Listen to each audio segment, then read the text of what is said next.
Hi guys, it's the 1st of April 2020, it's 10 to 1 in the morning.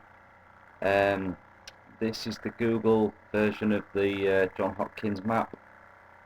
Just going to show you the numbers quickly. Worldwide cases 856,505. United Kingdom 25,150. United States 186,633.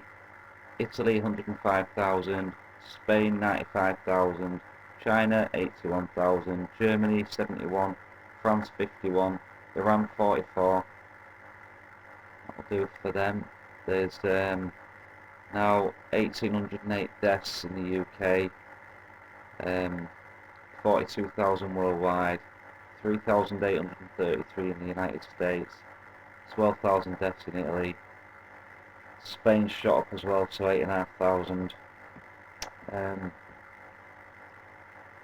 Right guys, for the UK there's actually been a warning put out about power cuts. You guys just be aware, buy some candles, get some other bits and bobs. Might be wise to get a few gas canisters and stuff if you haven't already got some. Throwaway barbecues, anything like that. Right, this is from the Daily Mail and it's from yesterday. Households warned to prepare for blackouts by keeping torches and warm clothes nearby amid battle to keep the lights on. Fears raised that sickness and self-isolation could lead to engineer shortages and possibility of power cuts. One infrastructure company advises customers to keep a torch nearby in case of blackouts during the pandemic. The firm says customers should keep warm items such as a hat, gloves and blanket to hand during a power cut. The National Grid and industry chiefs insist the network can cope with the impact of the coronavirus outbreak. Right guys, I'll just read a couple of paragraphs of this for you. Britons have been warned of potential for blackouts amid fears of staff shortages could lead to issues with the country's power network. Fears have been raised that staff sickness during the coronavirus outbreak mixed with the government's self-isolation rules could lead to shortage of engineers. The National Grid insists that the network is able to cope, while industry chiefs have described it as one of the most reliable networks in the world. It comes as one electrical infrastructure firm has now written to some of its most vulnerable customers, warning them to keep torches and warm clothes in case of power cuts.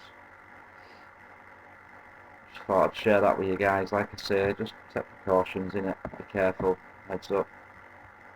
This I thought I'd share with you because if the gagging nurses over just shortages, imagine what else they're gagging them over. I can't believe they've actually put that in the paper. I'm quite surprised. But this is from The Guardian. NHS staff gagged over coronavirus shortages. Doctors and nurses warn not to discuss the lack of protective kit medics claim. I'll just read a little bit of this for you guys. NHS staff are being gagged from speaking out about widespread shortages of PPE, personal protective equipment. They fear it could risk their lives from coronavirus, frontline medics claim.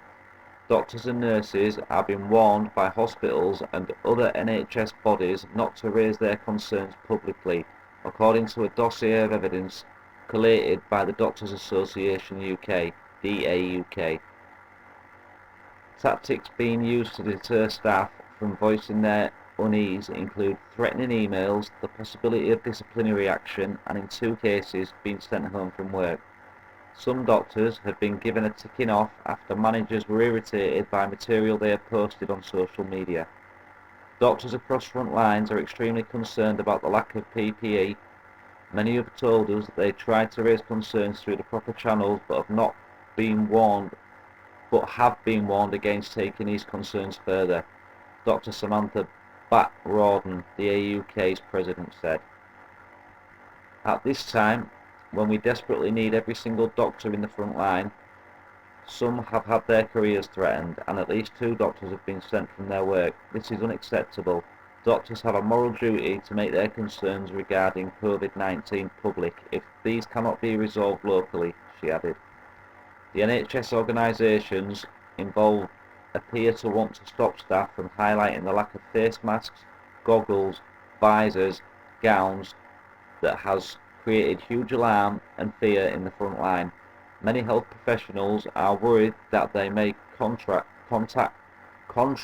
the virus during the course of their work, especially if their PPE is inadequate, and pass it on to patients or their families. In recent weeks, staff have posted photographs on social media platforms such as Twitter and Instagram of makeshift PPE that they have put together using materials such as bin bags. Oh man. Right guys, like I say, just bear that in mind, gagging them. So, like I say, imagine what other stuff they're not allowed to mention. The numbers, the real death toll. It's crazy. I'll show you some more headlines. Oh yeah, UK are now considering the app to ease people's worries. You know what I'm saying? So we're going to have an app tracking everybody very shortly. BBC say it's the greatest test since World War II. Oh no, sorry, it was the UN in chief that said that, sorry. This is sad. Coronavirus, 2 healthy teens, 13 and 19 die in London.